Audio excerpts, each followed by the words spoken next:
Seja muito bem-vindo ou bem-vinda ao nosso Dev Club Podcast. Olha, o episódio de hoje tá bem legal, porque eu trouxe um cara direto de Barcelona. A gente vai falar da parte profissional também, vamos falar como que você consegue morar em Barcelona, Europa, Estados Unidos, trabalhando como programador ou no mercado de TI, mas vamos falar também um pouco sobre hobbies aí, como que é morar na gringa, a vida do cara e descobrir como que ele chegou lá. Então, estou aqui com o TI na Europa, vulgo Guilherme Soares, seja muito bem-vindo ao Brasil novamente. Muito obrigado, cara, muito obrigado, tô feliz de estar aqui. No final de ano, então, para mim é sempre bom eu rever família, rever amigos, rever você, que a gente teve aí, acho que a última vez juntos faz um ano, né? É, Carreira Tech Day. Foi Carreira Tech Day em mais de um ano, então, faz Foi mais outubro, de um ano. outubro, 1º de outubro Mais de um de 2022. Isso, e aí eu recebi agora, tive essa oportunidade, na verdade, de vir para o Brasil no final do ano, meio inesperada, e tô aqui. Às vezes é bom visitar a família, visitar os amigos, comer comida brasileira. Eu não paro de comer desde a hora que eu cheguei. Eu não consegui sentir fome ainda, que eu já comi feijoada, coxinha, Você tudo. tá há quantos anos fora do Brasil? Faz 5 anos e alguns meses já, 5 anos e meio. Já fez 5 anos e meio já. Mas falando mais assim da parte de morar fora, quando que foi esse estalo de você falar assim, cara, quero ir embora daqui, quero ir pro exterior? Cara, isso... Desde pequeno eu sempre quis fazer um intercâmbio, porque eu tinha alguns amigos lá no bairro que eu morava.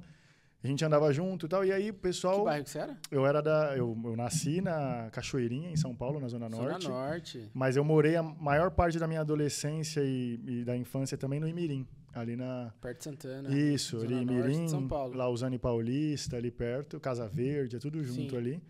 E ali, quando eu tinha os amigos da escola, tanto amigos de infância também, alguns deles tiveram a oportunidade de fazer intercâmbio. E aí eu falava, pô, fazer intercâmbio, tipo, deve ser muito diferente. E todos eles voltavam com coisas, presente e tal. E eu nunca tinha feito nenhuma viagem para fora. Já tinha viajado a alguns lugares no Brasil, mas nunca tinha ido para fora. E eu sempre tive esse sonho. E inicialmente o meu sonho era Europa. Eu queria ir para Inglaterra, viver em Londres. Eu gostava muito das coisas de lá, da cultura, mas nunca tive a oportunidade. E aí isso foi ficando. Aí eu comecei a trabalhar e aí deu um estalo que um dia eu falei, não, eu vou sim ou sim. E aí eu acabei indo, em 2018 eu fui. Mas foi um processo que não foi da noite para o dia, eu digo de querer morar. Mas o processo de ir, decidir... Você deu estalo, vou... Foi literalmente, demorou 2 meses. Dentre eu tomar a decisão, né? Eu saí do trabalho aqui e 2 meses depois eu estava indo para fora, sozinho, sem conhecer ninguém, que eu fui para Barcelona na época, né? Cara, ó, na minha opinião... aquele velho ditado, dinheiro não traz felicidade. Não, mas resolve o problema pra caramba. Eu nunca morei no exterior, mas, por exemplo, você é programador, você tá ganhando bem, você vai fazendo um pezinho de meia, se você virar e falar assim, cara, eu quero ficar 6 meses lá no exterior. Primeiro, você tem grana. Segundo, você não precisa... ter um visto de trabalho, porque você trabalha remoto. Exato. Você pode morar em Barcelona, Madrid, Paris, Onde você quiser. e trabalhar para qualquer lugar do mundo. Tem muita gente fazendo isso, né? E nem precisa saber inglês, né? Porque o cara pode trabalhar aqui para uma empresa brasileira. Ele vai aprender lá. naturalmente. E vai aprender lá fora naturalmente. É mais fácil, né? O trabalho remoto ele trouxe esse benefício. A gente já existiam os nômades digitais, que muita gente fala isso agora, mas isso existe desde sempre. Eu tenho amigos que trabalham assim do mundo inteiro. E existe uma coisa que muita gente não pensa, né? Mas é a residência fiscal. É onde você paga o imposto. E tem muita gente que é nômade digital e ele evita pagar imposto, porque o programador ganha bem. Sim. Mas quanto mais você ganha, dependendo do país que Pô, você e o mora... Brasil é muito bom para imposto. Exatamente. É engraçado. A galera fala assim, como assim o Brasil é bom para imposto? O Brasil, ele tem uma carga tributária muito grande se você vai comprar uma televisão, se você vai comprar um carro. Agora... Sobre a renda é diferente. Sobre a renda, gente, é muito pouco. Ó, só pra vocês terem uma noção. Eu, quando trabalhei pra Austrália, eu ganhava em dólar americano. Cara, fazendo tudo na legalidade, sem esqueminha, sem nada, eu pagava, tipo, 4%, 5% de imposto. Exato. Então, arredondando. Se o cara ganha 10 mil reais por mês, você vai pagar 300, 400 de imposto. Só, acabou. O pessoal não sabe Só disso. isso? Quando vai trabalhar lá fora como eu hoje pago cerca de 40% de imposto. Velho, o Brasil, para algumas coisas, é quase que um paraíso fiscal, É. porque o Mas imposto aí é muito baixo. Tem muita gente que desanima, fala, nossa, mas se eu ganhar 10 mil euros, eu vou pagar 4 mil de imposto? É praticamente isso, 40%, vai chegar por aí. Porém, você não paga o que você falou. A carga tributária para comprar o produto, o carro. Você tem imposto, não é que não existe o imposto, mas o custo de vida é muito mais equiparado e a qualidade é muito maior. Meu, eu já fui pra Barcelona. Eu lembro quando eu fui pra Barcelona, olha que engraçado. A gente passeou durante o dia, aí final do dia a gente passou no mercadinho, porque no nosso hotel, dentro do quarto tinha geladeira e um micro-ondas. E a gente tava muito cansado. E a gente tomou uma chuva, tava encharcado. Eu falei, meu, vamos pro quarto, a gente compra uma comida congelada e come lá mesmo, tal. Nem vamos sair pra jantar. E aí eu fui lá, a gente pegou algumas coisas e eu lembro nitidamente que eu cheguei na prateleira Mercado? de cerveja. No mercado, tal, prateleira de cerveja. E aí eu vi Heineken lá. Tipo, Heineken, 1,99 ou 2, era 2, acho que era 2 alguma coisa. Aí eu falei assim, no Brasil uma Heineken é tipo R$ 4, R$ 5. A long neck de vidro. Aqui tá 2 e pouco. Só que dinheiro não se converte, não dá pra Não. ficar convertendo. Beleza, peguei lá um engradadinho de Heineken, 6 Heineken. Cheguei no caixa, não era É R$ 2,50 isso que eu ia falar, era tudo. a long neck, era R$ 2,50 o engradado de Heineken. Aqui o engradado de Heineken é 30 e poucos reais, cara. Lá é R$ 2,50. Até convertendo é Não, muito é muito barato, barato. velho. É por isso que eu falo, você ganha... muita gente fala de Portugal, a gente pode até tirar as dúvidas aí, o pessoal que gosta de muito brasileiro em Portugal. Mas quando você vai converter, você não pode fazer essa conversão como a gente faz de moeda, Sim. porque você ganha em euros, só que o custo das coisas em euros é muito diferente. Tudo que você vai comprar é diferente. Cara, eu lembro que eu ia no mercado, tinha umas bandejinhas assim de salame, €1. Eu falava, mano, uma bandejinha dessa de salame no Brasil é tipo R$ 10. Então, e você vê, Tipo, os produtos também, né? Tem muitos produtos locais que a gente consome que não lá, existe no Brasil. que não existem aqui, que são produtos de qualidade. Isso é muito legal da Europa. Cara, o mercado É muito bom, é muito bom. Quando eu fui no mercado, quando eu Tem cheguei muita em coisa 2018, eu gastava. Agora aumentou muito, né? Porque todo lugar aumentou. pandemia complicou tudo pra todo mundo. Inflação em todo lugar aqui também. Eu estou assustado com alguns preços quando eu vou em restaurantes, mercado. Mas quando eu cheguei lá em 2018, eu ia no mercado, com 30 euros eu fazia a compra de uma semana e meia, comendo tudo que você imaginasse. Mas eu tô falando assim, não tô falando de verdura e... Não, eu tô falando de Não. salmão. O quilo do salmão, eu lembro até hoje, quando eu ia no mercado, era R$ 7,95 o quilo do salmão. Que é R$ 75. É com 7 também. É com 7 também, né? Vezes 10. Mas, cara, quando eu fui, foi isso que você falou. Eu decidi, e 2 meses, eu cheguei, decidi hoje, comprei a passagem para 2 meses só para me organizar, para mexer em casa e tudo, ver o que eu ia fazer, vender coisas, se eu ia arrumar as minhas coisas para ir. Mas quando eu cheguei lá, não conhecia ninguém. E aí eu tive que aprender isso tudo sozinho. Tudo que a gente está falando de imposto, de como pagar menos imposto, porque tem algumas coisas, benefícios para estrangeiros que eu não sabia. E hoje eu acabo pagando mais imposto, porque se eu soubesse disso antes, eu pagaria menos. E eu passo isso para os meus alunos, para o pessoal da comunidade, para o pessoal que assiste o Treino Europa. Eu aprendi isso na marra, né? Aprendi isso sozinho, porque eu não tinha ninguém para me guiar. Porque eu não conhecia ninguém lá. Eu cheguei lá sem conhecer absolutamente ninguém. Eu não tinha nenhuma pessoa que eu falava, vou lá. Eu fui conhecendo pessoas, fazendo networking, tanto para o meu lado profissional quanto para o lado pessoal. Então, eu vejo que muita gente, às vezes, cria raiz e não quer fazer isso porque sente medo. Por isso que hoje tem muitas comunidades fora de brasileiros e tudo mais.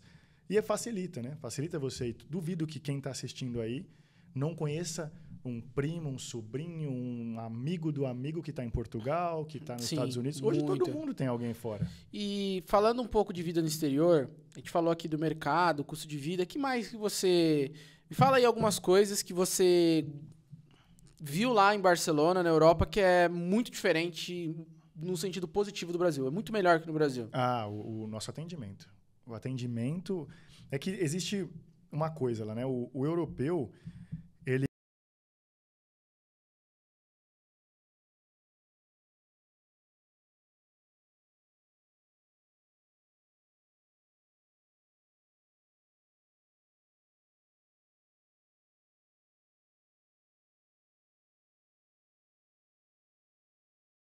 aqui no Brasil o atendimento é melhor do que na Europa. Isso reflete em tudo. Sim. Porque tanto no trabalho quanto no restaurante, quando você vai lá, o cara Eles do são mais restaurante, secos.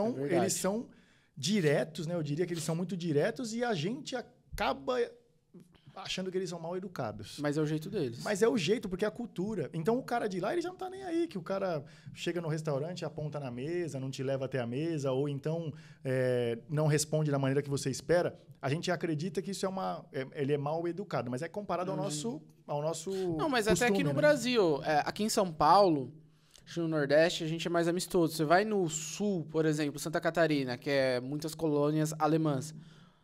Mesmo os brasileiros que moram lá, eles são mais Reservados, secos, mais são mais reservados. reservados, Curitiba, mesma coisa. Rio Grande do Sul eu não conheço tanto, não sei como é, mas Paraná, ali, região de Curitiba e Santa Catarina, que tem muita colônia alemã nessa região, Italianos e alemães, né? eles são muito mais reservados.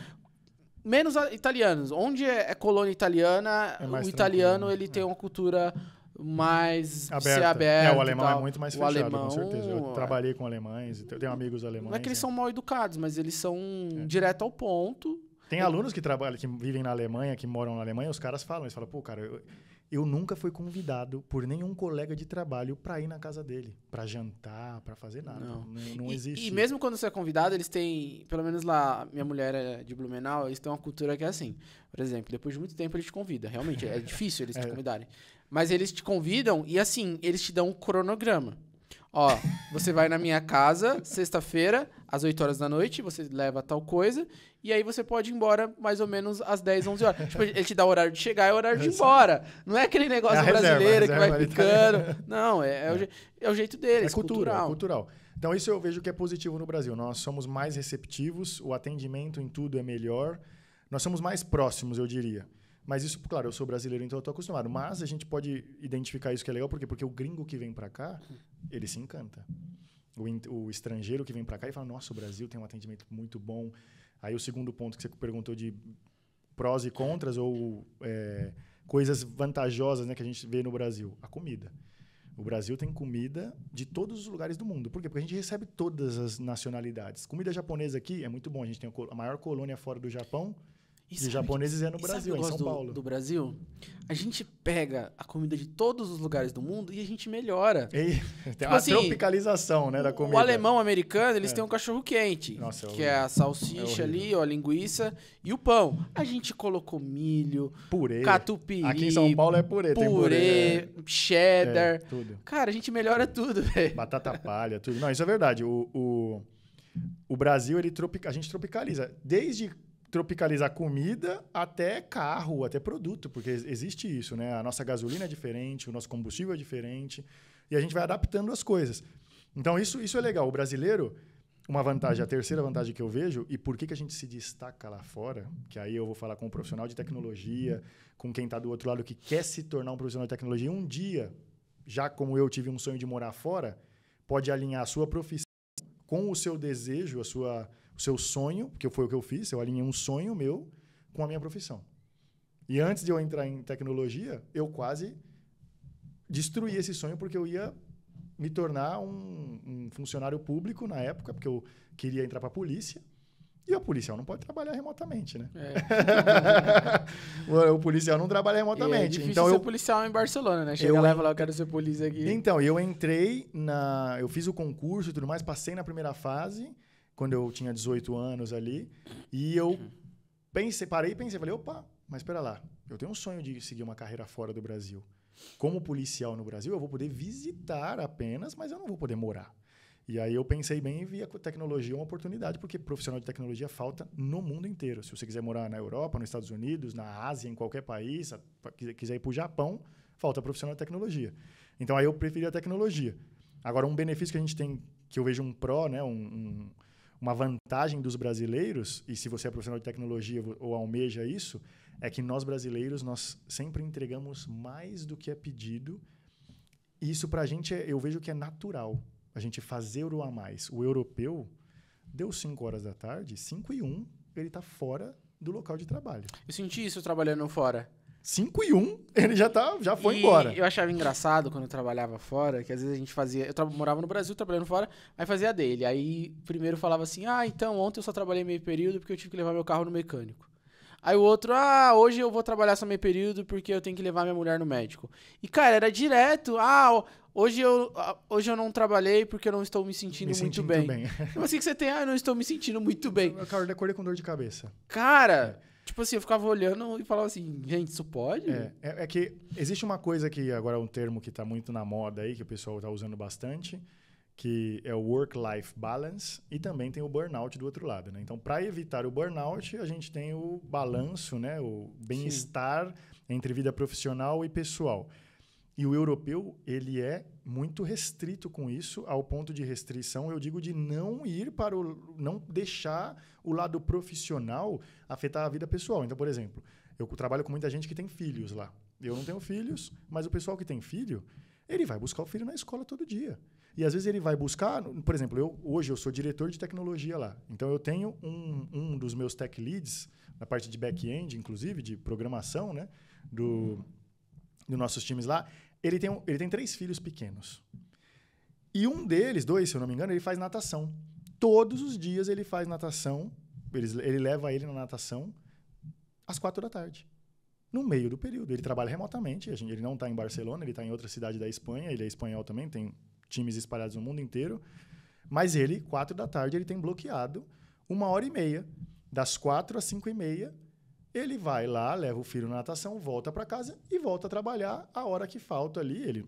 A gente acordou isso e não é um problema para a empresa, desde que você entregue. É claro que existe diferentes empresas e N motivos, mas o pessoal lá ele respeita muito o horário de entrada, horário de saída, férias. Isso é extremamente diferente do Brasil. O pessoal não sabe disso, mas é completamente diferente do Brasil.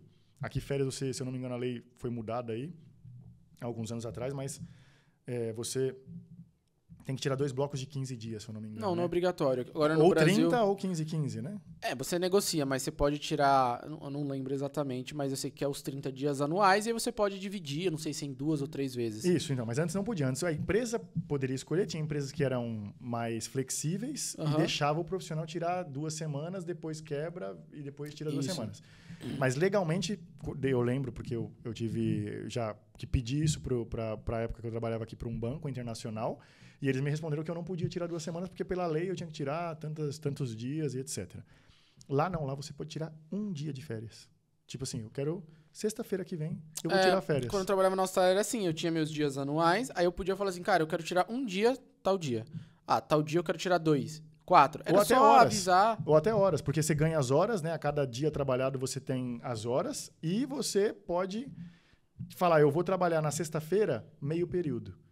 Isso eu acho excelente. Isso é um contra que eu vejo na legislação trabalhista. É muito engessado aqui no Brasil, você tem que avisar com antecedência. Não evoluiu, né? Não evoluiu, a legislação trabalhista não evoluiu ao mesmo tempo que as profissões evoluíram. Então, isso é muito bom que eu vejo de lá. Você pode tirar 1 dia, 2 dias, 3 dias, e você acaba aproveitando feriados. Então, lá você não tem 1 mês de férias corridos, né, como a gente tem aqui. Lá você tem dias úteis de férias. E o mínimo, segundo a legislação espanhola, e tem outros países também que seguem praticamente a mesma legislação, muda pouco, né? São 23 dias, 23,8, que no final é 24 dias, úteis por ano trabalhado. Mas a empresa vai te dando esses dias a cada mês. Então, você trabalhou 1 mês, você tem 2 dias de férias.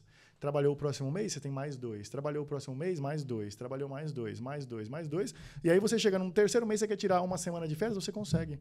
E se você tiver um feriado, por exemplo, na terça e outro na quinta, você tira dias quebrados e pega 1 semana inteira, você fica 10 dias fora. Quando eu trabalhei na Austrália, eu achei estranho uma coisa.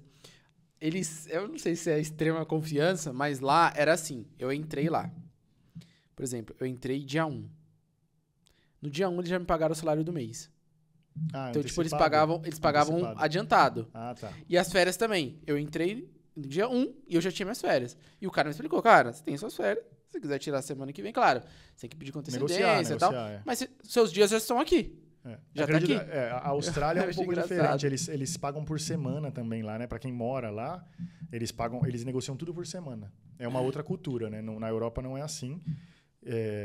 geralmente também nos Estados Unidos, eles também, algumas coisas eles fazem por semana. Então, você ganha quanto? Eu ganho tanto por semana. Porque tem meses que tem 4 semanas, tem meses que tem 5 semanas, e é um pouco diferente. Essa questão do pagar antecipado também é algo que acontece em países Eu achei engraçado isso aí, diferentes. porque eu já entrei no trabalho ganhando. Falei, como assim? Nem trabalhei. Vocês já estão me dando dinheiro? E lá na Europa, uma coisa que é diferente daqui do Brasil é a questão da negociação de salário. Aqui a gente fala o quê? Mensal. Lá é anual. Lá é anual.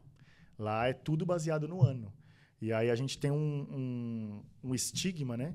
Que a gente tem benefícios aqui no Brasil. Que a gente tem 13º. Não, lá na minha empresa tem 14º, 15º. Ele vai pegar seu salário do ano, desconta Exato. o terceiro, quarto, Exato. e ele vai chegar no múltiplo mensal. Lá existe a questão de 14º, que a gente chama de pagas, né? São os salários. Só que nada mais é do que o seu salário dividido por 12 ou dividido por 14. Vou dar um exemplo, para ficar fácil. Imagina que você ganha 120 mil euros por ano. Você ganharia 10 mil por mês. 12 vezes 10, 120. Você ganharia 10 mil por mês. Só que se a empresa opta por pagar isso em 14 meses, no verão, antes de começar o verão, e depois, antes de começar o inverno, eles pagam esse salário extra, que são esses outros 2 salários, 13º e 14º. Mas você custa a mesma coisa para a empresa. Então, isso é uma coisa que muita gente não para pensar. E eu só aprendi lá fora. Pera lá, então não existe 13º? Tipo, não é que a empresa contabiliza o seu custo anualizado, sempre. Total. Um budget, né? O budget mas eu tenho um convênio, eu tenho um vale-refeição, alimentação. E detalhe, eu não tenho certeza, mas eu creio que o imposto em cima de um vale-refeição, alimentação, ele é muito menor do que em cima do salário. Exato. Tanto que uma vez eu fui... Eu não entrei na empresa, mas como programador, eles iam me contratar e, tipo assim, o salário era R$4.000. E aí eu ia ganhar R$3.000 de vale combustível, de auxílio combustível, R$3.000 de auxílio mercado, R$3.000 de auxílio alimentação. E o salário? O salário era baixo, 4 mil. Só que aí, o que eu entendi que eles fariam? Esses auxílios viria como dinheiro, mas perante o governo teria uma tributação diferente. Eu acho que por isso que eles faziam isso. Você acaba... Lá também você tem uma tributação diferente sobre benefícios, sobre vale-refeição e etc. Tanto é que ele não é depositado na conta. Nunca é depositado na sua conta. É sempre um cartão, é sempre alguma coisa. Mas eu sempre oriento todo mundo que está negociando um salário lá na minha comunidade, lá que eu estou junto dos profissionais e eles estão negociando. Guilherme, estou negociando um salário para fora, mas tem esses benefícios. A minha recomendação sempre é negocie salário. Benefício, bônus, isso é tudo variável e você está recebendo menos salário para receber esse benefício. Então, se você puder negociar salário, faça isso. Por quê? Porque você tem um fixo e você sabe que você vai ganhar aquilo e você também já deixa claro para a empresa que você preza pelo salário e não por benefícios extras que podem nem acontecer. Então, tem muita empresa que fala, X mais Y se a gente alcançar a meta, se a empresa for bem, e aí você não depende só de você. Você depende também de fatores que você não tem controle. Então, eu sempre oriento, e o americano é muito assim, né? O americano, ele negocia salário. Ele não fica negociando stock options, que são ações, não fica negociando outra coisa. Ele fala, salário base é quanto? Então, os profissionais de TI, eu oriento sempre a buscar salário. Porque benefício, você sai da empresa e você tem um plano de saúde alinhado à empresa, você perde o plano de saúde, e aí você vai ter carência depois para contratar um plano de saúde. Então, existe o modelo PJ lá também, né? O contractor. Existe o modelo que você é um prestador de serviço, e aí você negocia valor hora, tem um contrato lá e etc., e você é responsável por tudo. Então, existem diferentes modos de contratação, mas eu sempre falo para focar em salário. E você tem saudade de morar no Brasil? De viver no Brasil, não. Por quê? Não. O que tanto te atraiu a Europa que você não pensa em voltar para cá? A qualidade de vida, cara. Eu acho que eu vivo... E vou dizer que não é todo mundo que se adapta. Eu já conheci várias pessoas que voltaram. Não foram, viveram um tempo e falaram, não, isso não é para mim. Eu vivi lá, gostei, né? Comecei a trabalhar, etc. E falei, não, pera lá, isso aqui é para mim. Eu quero isso aqui. Não pela cultura, não porque a cultura é a melhor cultura do mundo, etc., mas pela qualidade de vida, pela segurança, pelo acesso, né? A diferença das classes sociais lá, elas não são tão gritantes como a gente tem no Brasil, né? Essa diferença de você, por exemplo, um médico lá, e eu falo isso sempre, ele ganha um salário muito próximo de um profissional de TI sênior, um profissional de TI que já há algum tempo. Eles vão ter salários muito similares. Muito similares. E isso permite eles a comprarem as mesmas coisas. E se você parar pra pensar, hoje o salário mínimo no Brasil é R$ 1.300. Salário mínimo. Eu não faço nem ideia. Não sei. Também acho que é por aí, R$ 1.300, salário mínimo. Vamos pegar alguma coisa, um iPhone. Hoje um iPhone 15. Quanto que é um iPhone 15 no Brasil? Uns 8 pau? 7 mil? Ou seja, um brasileiro tem que trabalhar 6 meses sem gastar um centavo para comprar um iPhone. O cara que ganha um salário mínimo. Quanto que é o salário mínimo na Espanha, na Catalunha? Na Espanha tá 1.275, se eu não me engano. Mesma coisa aqui no Brasil. 1.200. 1.300, vai, 1.200, 1.300. Então, mesma coisa. Que é R$1.300, lá é R$1.300. Só que lá o iPhone custa €1.000. O 14 Pro Max, o 15 Pro Max, É, aí o vai mais custar top. isso. Vai custar isso. Na verdade, o iPhone de 7.000, eu não sei se é €1.000, acho que é até menos. Às vezes Não, eu tô falando que o mais caro dos iPhones vai ser €1.300. Isso eu tô falando o Ou mais seja, caro, Cara, é um mês de trabalho. Eu comprei o iPhone mais top que tem, um mês de trabalho. No Comprei o Brasil. iPhone mais top que tem, é um ano de trabalho. Quero comprar uma televisão, tela plana, sei lá quantas polegadas. O brasileiro vai ter que trabalhar quantos meses para comprar? A gente tá falando de trabalhar sem comer, sem gastar com nada. Só tá comparando o valor do salário, mas é exatamente por isso. E eu ficava pé da vida, para não falar outra coisa aqui, pro nosso amigo YouTube não tirar o vídeo, com isso, cara. Porque eu fui para fora, no começo lá da entrevista você falou assim, né? Qual que é o estalo? Qual foi o estalo que você teve para ir morar fora? Eu fui para desde que eu comecei a trabalhar com tecnologia, eu comecei a ganhar bem. Então, meu primeiro salário lá o meu primeiro salário foi muito ruim, que eu comecei não realmente como CLT, como um estágio e tal. Sim. Mas desde o meu primeiro salário, quando eu entrei na Telefônica, depois eu fui para o Itaú, eu comecei ganhando bem. E quando eu tinha a oportunidade, eu tive a primeira oportunidade aos 19 anos, que eu juntei dinheiro dos meus primeiros salários e falei, eu quero ir para fora. Aí eu peguei e fui para Miami. Aí eu vi o preço das coisas e falava, nossa, não é possível. Aí eu comecei a pesquisar, falei, quanto ganha um profissional? Na época eu era programador, na época eu era desenvolvedor de software. E eu falei, quanto ganha um programador nos Estados Unidos? Aí eu pegava e falava, opa, pera lá, mas a BMW... Eu lembro que eu fui visitar um amigo lá e ele tinha uma BMW M3.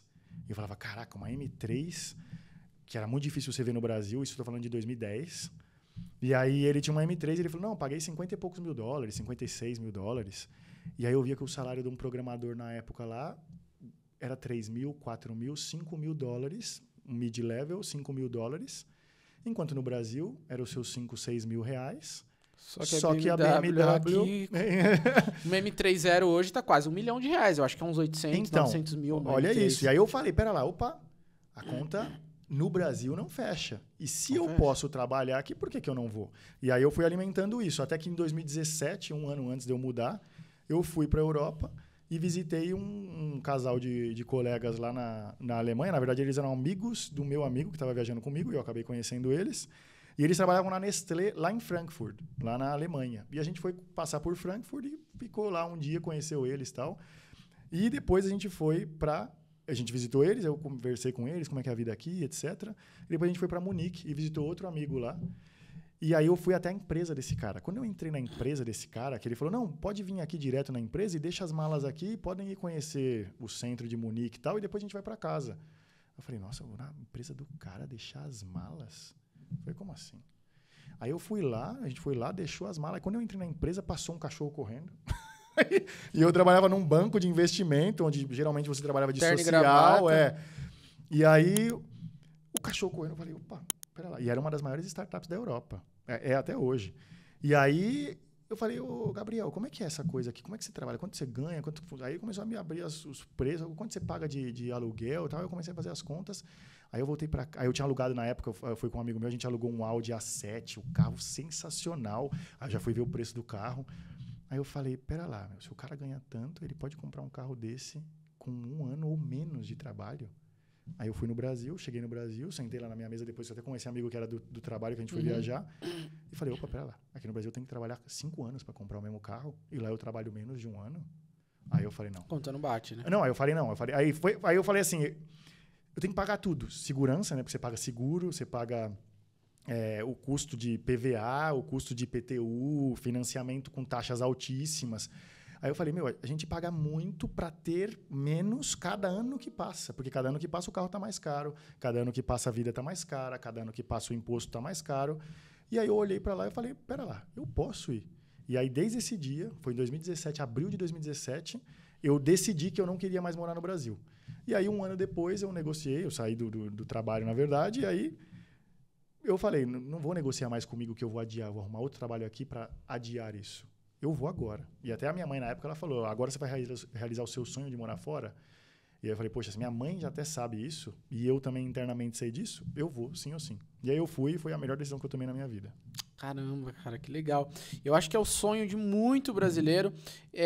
Só que eu vejo algumas coisas acontecendo. Muita gente quer ir trabalhar no exterior, morar no exterior, só que acho que não consegue passar aquela linha do cagaço. Medo, né? Idioma, cultura. Eu, quando... Nunca morei lá fora, mas as primeiras vezes que eu fui viajar, dá aquele medo. E aí? Como que é? Pra falar, né? Idioma. Pra você pedir alguma coisa, pra você ir no McDonald's até pra pedir um lanche, alguma coisa. Fica aquela sensação de... E aí? Só que... O que você fala pra essa galera aí? Tá querendo ir, pensa, vou, não vou, assusta mesmo. Vou falar uma morde, coisa. Vou falar uma coisa porque eu vejo muita gente que entra lá, por exemplo, na mentoria, e aí o cara fala, meu sonho é ir pra Europa. E aí, ou pro exterior, né? Viver no exterior. Só que eu falo pra ele, você já viajou pra fora? Porque uma coisa é o sonho, uma coisa é mesmo viajar e ver ali, por exemplo, eu fui pra Londres, a primeira vez que eu fui pra Londres foi em 2017, inclusive, que eu tive essa experiência de ir pra Londres. Eu falei, graças a Deus eu não mudei pra cá. Acabou o meu sonho quando eu pisei em Londres.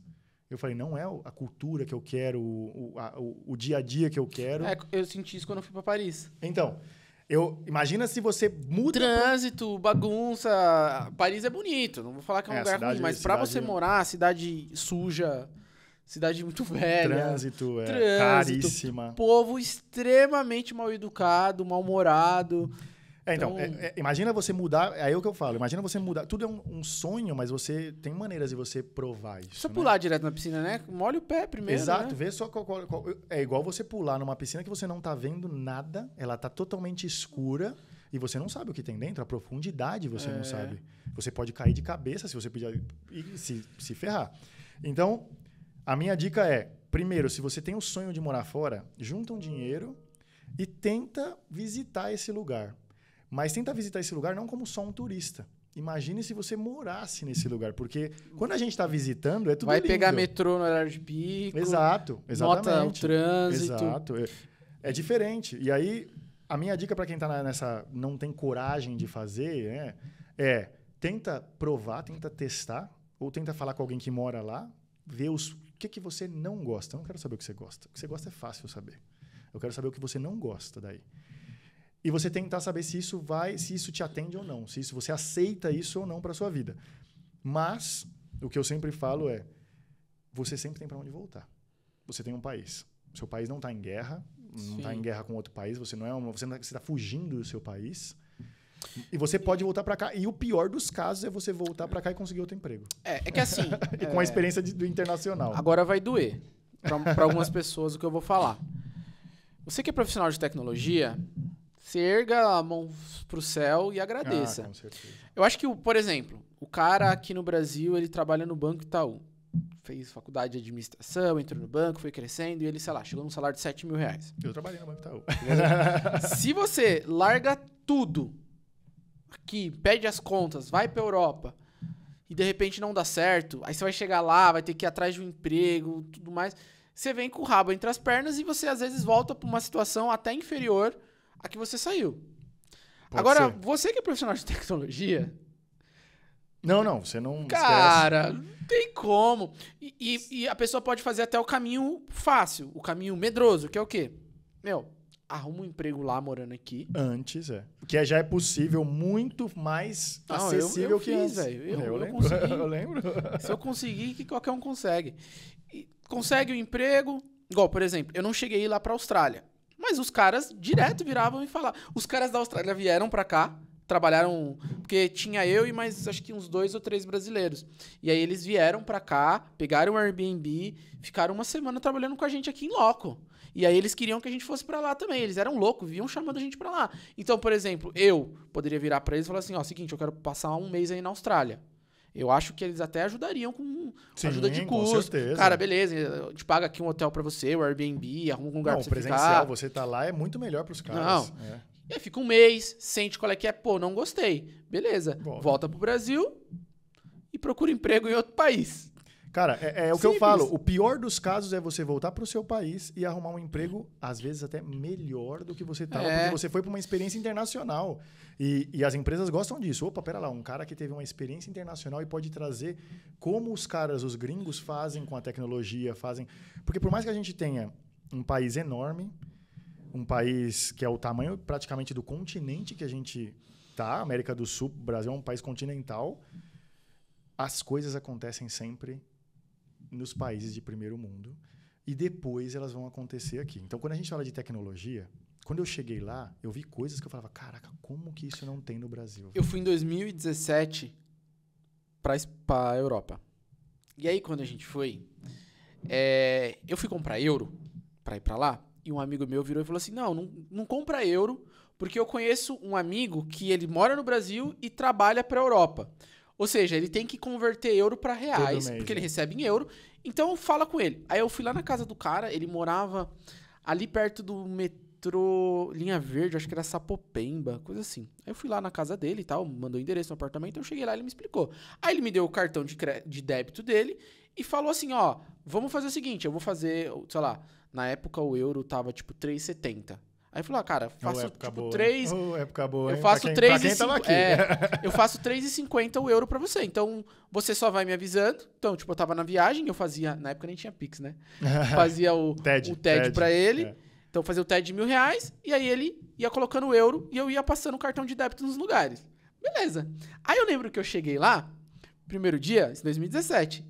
E aí, eu fui pagar um negócio. Aí, a hora que eu tava assim com o cartão, eu lembro, acho que era uma chinesa. Ela tomou o cartão da minha mão, encostou na maquininha. E te devolveu. E me devolveu e pagou. Aí eu fiquei olhando. Que macumba é? O que aconteceu? Contactless, né? Hoje é normal, a gente paga tudo por aproximação. Só que em 2017 não tinha isso no Brasil. E eu fiquei olhando e falei, o que aconteceu? Porque ela encostou, fez o barulhinho, saiu a nota, ela me deu. Eu falei, mas eu não digitei 100. O que aconteceu? Não tinha isso no Brasil. Outra coisa. Isso é verdade, porque eu lembro que quando eu cheguei lá, foi a mesma coisa. Em 2018, quando eu saía com meus amigos de lá, que eu acabei fazendo amizade, eu era o único que tinha que colocar no cartão, porque o meu cartão daqui, ou o cartão que eu tinha, não tinha NFC. 2017. 2017, 2018. Eu acho 2018. que isso começou a chegar no Brasil, o quê? 2021? 2020? Eu vim várias vezes pro Brasil e quando eu comecei a vir depois que eu morava lá, as maquininhas aqui estavam preparadas para isso, mas o cartão não. E eu chegava e pagava com o celular já em 2020, 2021, no final da pandemia ali. Eu chegava, pagava... Então, começou acho que 2020. Outra coisa, a gente foi num mercado em Paris. E aí chega no mercado, eu falei, cadê o caixa? Cadê o caixa? Cadê o caixa? Cadê as pessoas? Não tinha ninguém no mercado. E aí eu fiquei quietinho com as coisas na mão e tal. E eu só observando. Aí eu fui lá e vi. Deixa eu ver alguém passar. Aí eu vi a menina lá, tal, sozinha. Hoje tem esses caixas. Mas em 2017 não tinha. E aí a menina pagando sozinha, não tinha ninguém no mercado. E aí na hora, fui lá pagar. E aí eu ia, e não ia, e passava o produto e não ia, e tudo em francês lá na tela. E aí veio um cara e me cutucou e me falou assim, não, você tem que colocar na cesta. Na cesta, porque ele entende o peso, né? Você passa, aí você coloca na cesta, ele sabe mais ou menos o peso do produto, e aí ele vai liberando, no final você paga e vai embora. É isso aí. E tipo, passei vergonha, mas no Brasil demorou pra chegar isso. Então, tanto que isso aqui não tá forte no Brasil. Pouquíssimos mercados têm isso. E lá fora... É normal, não. Eu faço compra só assim. Isso evita uma fila enorme. Tem pessoas que são mais tradicionais, que elas não querem se adequar à tecnologia, e aí elas preferem o tradicional. Mas a mesma coisa do Pix. O Pix chegou, foi uma novidade, facilitou a vida de todo mundo. Hoje tira o Pix de todo mundo para você ver. Nossa, voltar a fazer TED, Exato. DOC. Então, isso, você complica a vida das pessoas. Por quê? Porque a aderência da tecnologia ela demora um pouco. Mas o que eu... Depois você acostuma. Por isso que quando eu decidi morar lá, eu falei, não, eu quero ter acesso à tecnologia de ponta. Quer um exemplo? Não, tá muito na frente. Carro híbrido. Carro elétrico. Ah, lá tá rodo. Quando eu andei num carro elétrico a primeira vez, em 2019, eu dirigi um Tesla e tal, e eu comecei a entender, eu falei, quando que a gente vai ter infraestrutura no Brasil de carregadores da Tesla para a gente muito. fazer uma viagem de 1.000 Tem quilômetros? nem Tesla ainda. Tem Tesla no Brasil, mas é importação independente. Independente, não é E é oficial. uma fortuna. Então, e aí, esse tipo de coisa que eu falo que eu tô acostumado agora já, porque depois de 5 anos, Não, você 5 fica anos e mal meio... acostumado. Quando você volta pro Brasil, você fala, e aí, cadê, gente? Quer ver uma coisa que eu vi? Fui pros Estados Unidos agora, não tem mais pedágio nas rodovias. Tudo Eles têm umas câmeras que ficam em cima, então, tipo assim... passa direto. Quando eu cheguei lá, cara, o brasileiro só paga mico. Essas gafas são muito boas de viagem, né? Tipo, cheguei lá em Miami, né? Peguei o carro no aeroporto. Beleza, eu tô aqui na autoestrada, tô passando... Bum, flash. Tomei multa.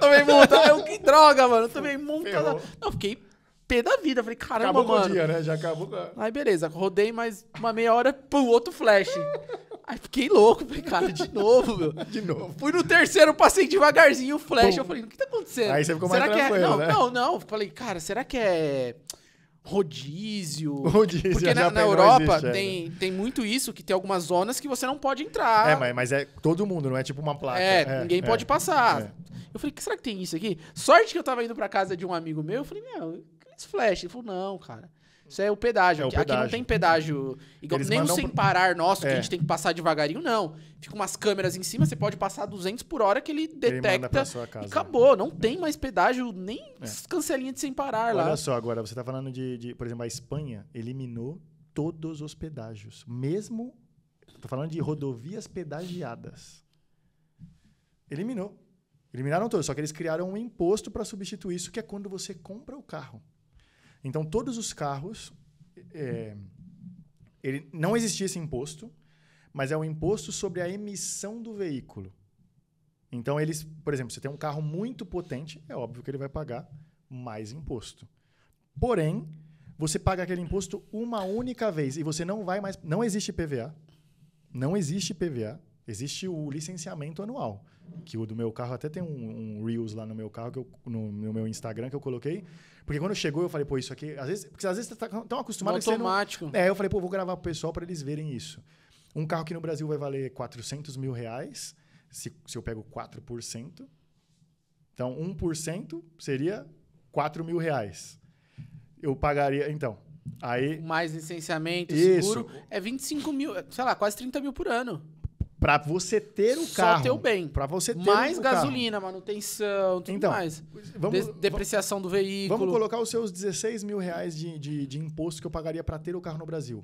Mais licenciamento, mais seguro, mais etc. Eu fiz esse Reels, eu acho que eu paguei o licenciamento 36 ou 56 euros. Mas vamos lá, eu comprei um carro zero. Custa 50 mil euros. Quanto que eu vou pagar de imposto? Então, o imposto é calculado não sobre o valor do carro, mas sim sobre a emissão de poluentes daquele carro. Isso na Espanha. E aí você vai fazer o quê? Se você compra um carro elétrico, esse imposto vai ser o mais baixo possível. Se eu comprar uma Ferrari, eu tô você paga mais caro por emissão. Eu comprei alguns veículos, eu tenho moto, por exemplo, moto esportiva, que emite muito, e aí, claro que eu paguei o mais alto de todos. Quanto você pagou? 16% do valor do carro. Do valor da moto, no caso. Só que assim, você fala, poxa, 16%. Mas você pega rodovia, 4 anos de PVA. Acabou. Não, mas o que eu tô falando é o seguinte. E aqui no Brasil? As ruas são perfeitas. A estrada é perfeita. Não existe você... Uma vez eu comprei Uma vez eu tive um dano aqui no meu carro. Eu quebrei a roda do meu veículo num buraco. Aqui em São Paulo. Quebrou a roda do veículo, rasgou... Não, esquece. Esquece. Ó. Rasgou o pneu e quebrou a roda do meu carro. Isso jamais vai acontecer lá fora. E se acontecer, você tem todo o direito de cobrar isso do Estado, porque você paga para aquilo, você paga mais imposto, paga mais, mas você tem o retorno daquilo. Então, essas são coisas que eu gosto de lá, né? Se você pergunta, Guilherme, você voltaria para o Brasil? Se você tivesse um salário como diretor também no Brasil, do Banco XPTO, para você morar onde você quiser, cara, hoje eu diria que não, porque eu tô acostumado com a vida lá já e eu fui para os Estados Unidos agora, a gente ficou na casa de um amigo nosso, né? Do Brasil, morava aqui próximo da gente. E aí ele tava contando como que foi a ida dele para os Estados Unidos. Ele falou que ele trabalhava numa empresa e aí ele ganhava R$50 mil por mês. E ele falou, um salário muito bom, né? Veio pandemia e tal, acho que foi antes da pandemia, mas ele tava remoto. E aí ele foi para os Estados Unidos, falou, vou passar uma temporada nos Estados Unidos. E ficou, apaixonou. E depois de, acho que quase um ano nos Estados Unidos, um tempo que ele tava lá, a empresa falou pra ele, ó, eu preciso que você venha uma vez por semana pro escritório. Aí ele explicou, cara, eu tô aqui nos Estados Unidos. Ah, ele voltou a trabalhar pro Brasil. Trabalhava pro Brasil, empresa aqui no Brasil, na Berrine. 50 pau por mês. Falou, ó, preciso que você venha pelo menos uma vez por mês, uma vez por semana pro escritório. Ele falou, cara, eu tô nos Estados Unidos, não rola, tal, não sei o que lá. Falou, ó, eu tô entregando pra caramba, tô super bem, batendo meta, não mudou nada meu trampo morar aqui nos Estados Unidos. Aí o cara falou, não, eu entendo, mas eu preciso de você uma vez por semana no escritório. Aí ficou aquele me disse, falou que na outra semana os caras falaram assim, ó, seguinte, R$100 mil pra você voltar pro Brasil. E eu preciso de você... No Brasil. No Brasil. 100 pau. Dobraram. R$100 mil. De salário, né? E detalhe, esse amigo meu, ele não tinha o visto de trabalho. Então ele não poderia trabalhar nos Estados Unidos. Ah, tá. Por isso que ele trabalhava pro Brasil, então. Ele não tinha... Ele foi assim, ele só foi. Ele conseguiu o visto de estudante, acho que ele colocou a mulher dele num curso de inglês, conseguiu o visto de estudante e foi. Beleza. Aí ele falou pra mim, 100 pau. Falou, não. Pediu as contas.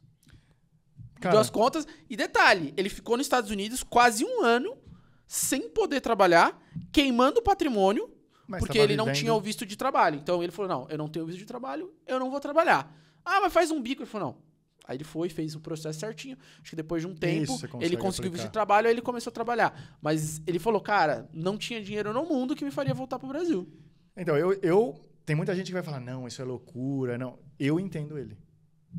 Eu vou te falar que eu entendo ele perfeitamente, porque, cara, vai aquele clichê do dinheiro não compra felicidade, etc. Mas eu vou falar outra coisa. Um ano atrás, depois do Carreira Tech Day, no primeiro dia que eu pisei em São Paulo, no dia anterior ao Carreira Tech Day, que eu tinha acabado de chegar, eu fui assaltado com um revólver na minha cara na Paulista. A Paulista? Era onde a gente estava fazendo o evento lá e a gente foi fazer um check na noite anterior do evento. Às 8 horas da noite, na Paulista, fui recebido com um revólver na minha cara. Não só para roubar celular, mas também acabaram fazendo Pix e etc. E roubaram não do meu celular, mas do meu amigo que estava comigo também, que ia pro evento, o Guilherme também, dois Guilhermes. Ele já veio aqui no podcast. Ah, então, o pessoal que não assistiu o podcast, assiste aí o podcast do Guilherme. E a gente foi assaltado e a gente ficou uma sensação de impotência que você fala, na hora daquela... Não é nem o bem. Não, é a sua valor, vida. Mas é que você fala assim, putz... E se ele dispara? E se acontece alguma coisa? Aí você fala, pô, eu acredito que ainda existem mais pessoas do bem do que do mal. Só que acontece que... muita gente vai falar, nossa, esse podcast agora é só para denegrir o Brasil. Não, a gente está falando eu falei sobre prós e contras e eu não estou denegrindo o Brasil. Eu amo o Brasil. Mas são escolhas, né? São escolhas. Eu tive a escolha e a minha profissão me permitiu... Porque, por exemplo, um enfermeiro, um médico, um dentista, eles têm que revalidar o diploma. Mas agora eu vou trazer o Brasil e colocar um pouco mais para cima. Não, eu amo o Brasil, principalmente para... cara, a programação mudou minha vida. Porque, por exemplo, eu, Rodolfo, sempre morei em São Paulo. São Paulo. Já fui assaltado, andava com medo. Eu só não saí do Brasil porque, por ser programador, eu consegui ter uma condição de vida financeira melhor e não dependo de estar morando num grande centro. Então, eu me afastei um pouco de São Paulo. Hoje, eu moro num condomínio fechado e mesmo saindo fora do meu condomínio, eu posso andar com um carro conversível 3 horas da manhã, com os vidros abertos, com a capota aberta e eu sei que nada vai acontecer comigo, ninguém vai mexer comigo. Então, aqui onde eu moro, eu não sinto que eu moro no Brasil. Eu sinto que eu moro em outro lugar. Sabe, aqui o asfalto é bonito, aqui você não ouve falar de assalto, aqui é outro padrão de vida, aqui é outro Brasil. Só que aqui, cara, é uma bolha. É um local E não são que todos que têm acesso a isso. É um local que é a exceção da exceção da exceção da exceção da exceção. Exatamente. Quantos locais no Brasil que você vive com uma boa infraestrutura de asfalto, Tudo, né? comércio, moradia? Cara, minha casa não tem portão. Exato. Minha casa não tem portão, minha casa não tem muro. Qualquer um pode vir e entrar na minha casa, tipo assim, entrar lá por trás, pra área do fundo. Qualquer um pode fazer isso e ninguém entra. Por quê? Porque, cara, onde eu moro aqui funciona. É diferente, né? Não é um Brasil. É outro padrão. Só que é isso que me segura aqui no Brasil. Porque o dia que eu sair daqui, cara, você tem que voltar pra São Paulo, não volto nem me pagando o que for. Isso me segura no Brasil. E tem muita gente que mora com qualidade. Eu tenho muito contato com o pessoal lá da comunidade do TI na Europa, que está fora de grandes centros, né? Que está em cidades menos violentas. Sim, interior. O profissional de tecnologia ele tem esse benefício. Vantagem, que ele vive um Brasil diferente. Ele vive já. Então, mas eu fui criado aqui em São Paulo, lá em São Paulo. Então, eu não tinha uma família fora. Eu poderia trabalhar fora, sim, mas na época que eu fui para a Europa, o trabalho remoto não era normal. Não era normal você trabalhar remotamente 100% e ganhar um salário alto. Hoje já é mais normalizado isso. Tem muita gente voltando para o escritório, a gente já sabe. Mas eu preferi não só o Brasil, porque eu já conhecia a cultura, né, o estilo de vida. E a gente, mesmo você falou, pô, eu vivo nesse padrão de vida, mas você paga muito por isso, né? Você tem que desprender... Você tem que desprender economicamente e, graças a Deus... Isso não é de graça. A tecnologia... Essa segurança não é de graça. Gratuita. Isso deveria ser um direito. É um direito de todo cidadão brasileiro. Não estou falando que o pessoal fala assim, mas na Europa eu vi crimes acontecer. Sim, acontecem. Assaltos, eu diria de roubo, furto, né? Acontece muito furto. Roubam muita bicicleta lá. Agora você não vai ver dois caras numa moto lá no centro de Barcelona, passa o celular. Com uma arma de fogo...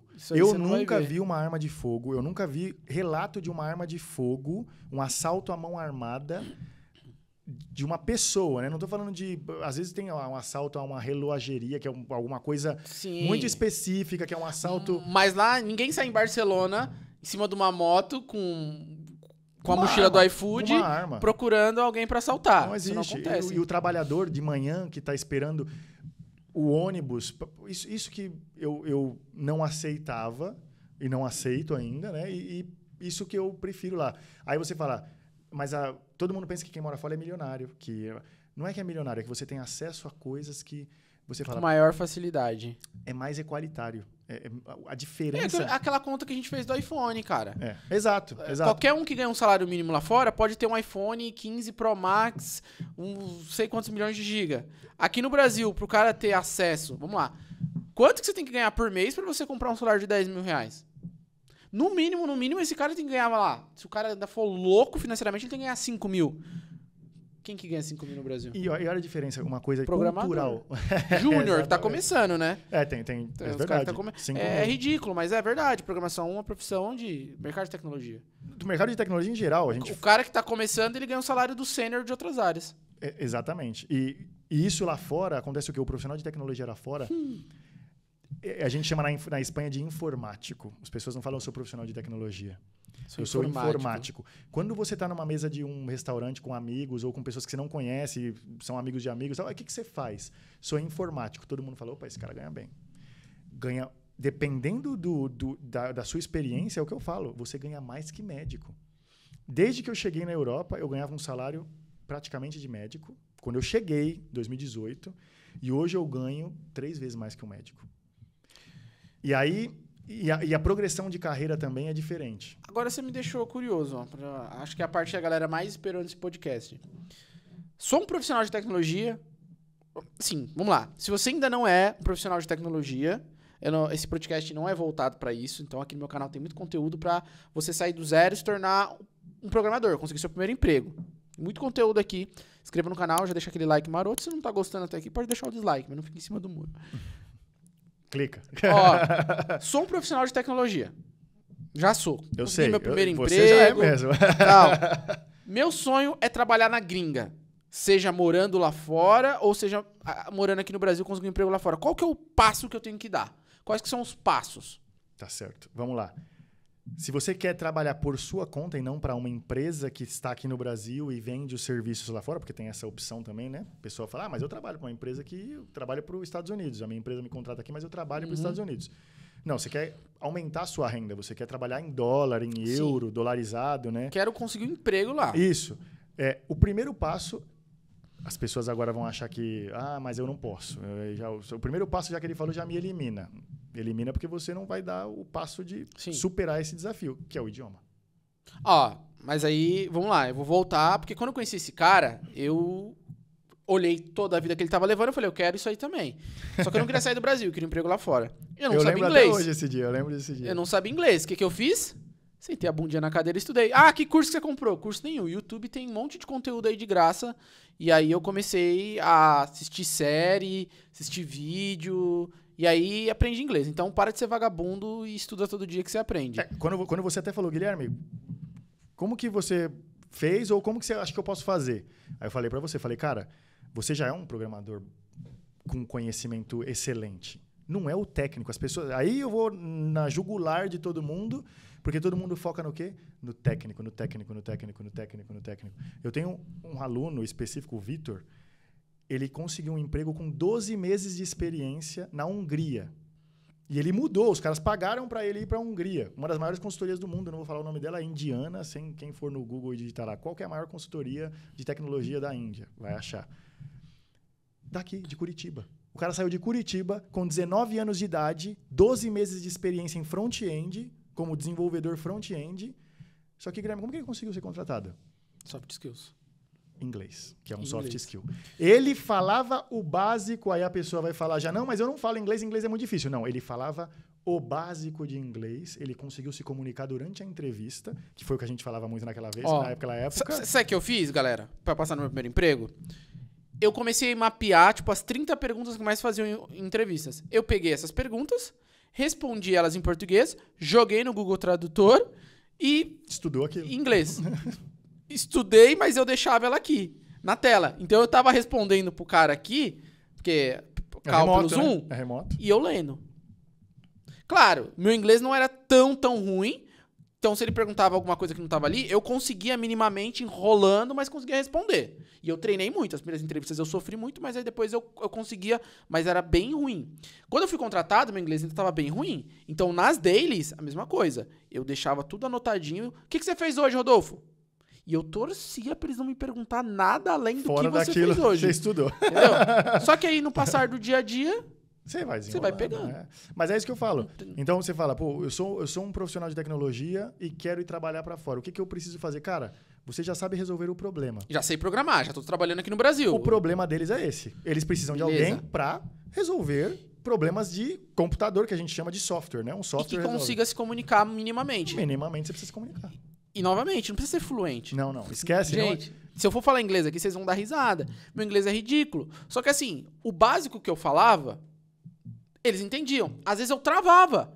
Aí, sabe, eu travava, eu pedia desculpa, eu abri o Google Tradutor, escrevia lá. E sabe qual é o engraçado? Teve uma reunião que eu gaguejei, eu errei, eu abri o Google Tradutor. Acabou a reunião, o meu chefe e um colega de trabalho mandaram Slack pra mim. Cara, a gente te admira muito. A gente só fala inglês.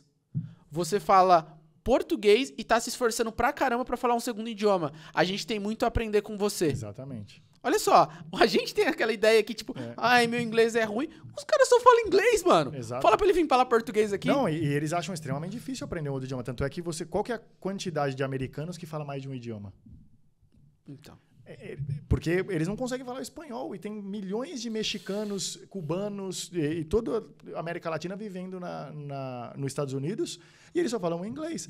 Claro, é o idioma internacional, mas o brasileiro, quando ele vai para outros países, ele está se esforçando para fazer aquilo em outro idioma. Uhum. Então as pessoas, não é que elas... Claro, você vai ter processos seletivos, depende da empresa que você está entrando ali, que você precisa ter um inglês mais avançado, porque você vai lidar, às vezes, com o cliente numa reunião, e aí... Próximo. Então, mas o cara que precisa que você resolva problemas de computador, que a gente está falando de software. Sim. O software, ele é um programa de computador. Você não precisa falar com pessoas o dia inteiro, você não está vendendo nada, você tem que se comunicar com a sua equipe para entender o que vocês vão fazer e atingir aquele objetivo.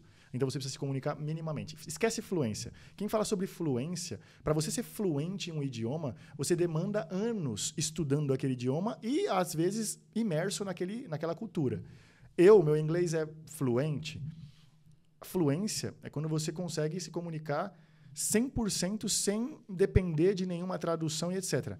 Eu já falo inglês desde 2014, quando eu comecei a trabalhar numa empresa americana, inclusive aqui no Brasil. Então, já vai quase 10 anos, um pouco menos de 10 anos. Eu vejo, às vezes, leio um livro que tem uma palavra que eu não sei. Então, o Guilherme é fluente? Eu não me considero fluente. Eu tenho um inglês avançado e necessário para fazer qualquer coisa, qualquer reunião. Eu já fiz apresentações executivas para executivos que estão há 32 anos na Microsoft, altos executivos lá, na minha atual posição, para executivos da Amazon, e eu não tive nenhum problema.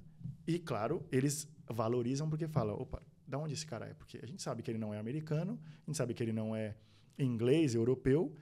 E quando eles sabem que você é de um país como o Brasil ou qualquer outro país da América Latina, eles sabem que você fala 2 ou 3 idiomas e eles valorizam muito mais, porque existem outros americanos que não chegaram onde você chegou. Então, eles sabem que você passou por coisas muito mais difíceis para chegar lá do que, às vezes, um cara que está ali no país dele, e eles valorizam isso. Então, o brasileiro é valorizado. A mensagem que eu queria deixar aqui é, se você é bom no que você faz, começa a aprender inglês, que você consegue destravar sua carreira e avançar até o seu conhecimento. E aí é 4, 5, 10 mil dólares por mês. Cara, morando no Brasil, ó.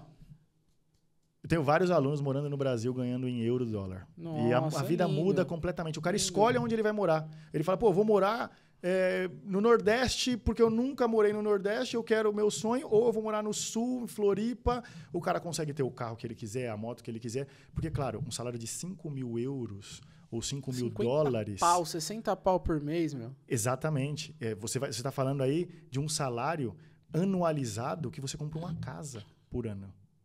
E não é uma casinha. Não, exatamente. Se você com 30 mil reais, 30 mil reais por mês, vezes 12, você compra um apartamento e você consegue, por ano, trabalhando. Não é a realidade da maioria das pessoas aqui. Então, mas isso, eu respeito a opinião de todo mundo falando, não, eu não quero, eu acho que... Beleza, eu escolhi isso e eu ajudo hoje pessoas a realizarem esse sonho. Então, como a gente conversou lá atrás e você foi para cima e conseguiu o seu trabalho, existem várias pessoas que sofrem e desistem. Porque falam, não, é impossível. Não é para mim. É impossível, não dá, os caras não... Mas no começo é sofrido. É difícil, só que o primeiro ponto você precisa minimamente aprender o idioma e tem processos que você consegue acelerar isso. E se você tem alguém que já fez aquilo, não é mais fácil você se aproximar dessa pessoa e pedir, me ajuda aqui. Quando eu fui fazer isso, não existia ninguém na internet falando disso. Por isso que se você ainda não se inscreveu... no seu canal não, porque você não tá postando vídeo no seu canal do YouTube. Pode ir lá, tem muita coisa sobre morar no exterior também. Mas, Instagram, TI na Europa, você tá postando stories e ajudando a galera Reels, toda semana, stories, todo dia. Conteúdo todo dia lá, ti.naeuropa. Pode me seguir no LinkedIn também lá, a gente tem a página no LinkedIn. E aqui no YouTube, né? Entra aqui no YouTube, já tá aqui, tem o link aqui embaixo na descrição. Mas o ponto aprenda a programação, você tá aí fazendo esse trabalho com milhares de pessoas e é muito legal ver o seu canal cada vez crescendo mais e as pessoas se interessando. E vamos trabalhar no exterior? Quer morar no exterior? Tem o sonho? Tem na Europa. Cara, acredita, porque o ponto é possível. Eu sou exemplo vivo disso, então eu quero mostrar para as pessoas que é possível e é mais fácil e rápido do que elas imaginam. Porque hoje não pode ser a realidade daquela pessoa pensar que isso é possível. E é possível e é mais fácil do que elas imaginam. Então, eu estou aqui para mostrar para todo mundo que eu fiz na cara e na coragem e hoje eu ajudo pessoas a fazerem isso de uma maneira mais fácil. Assim como você também sofreu para aprender programação e hoje ensina para as pessoas de uma maneira muito mais fácil. Guilhermão, obrigado pelo papo. Cara, obrigado Fevereiro você. estou indo para Barcelona, o podcast vai ser lá. Vamos fazer um podcast lá agora no headquarter do TI na Europa e vamos fazer na neve também, né? Fevereiro vai estar aí inverno, alto inverno, bora esquiar. Ó, deixa aquele like maroto, se inscreve aqui no canal e coloca aqui embaixo quem que você quer que eu chame aqui no nosso podcast. Sabe que toda semana temos nosso podcast e também, se você não puder assistir pelo YouTube, a gente tá disponibilizando também Spotify, Todas podcast da Apple, todos os Samsung, podcasts todo aí, mundo que tiver plataforma forma de podcast tá lá. subindo. Galera, muito obrigado, tamo junto, é só começo. Semana que vem tem mais. Tchau.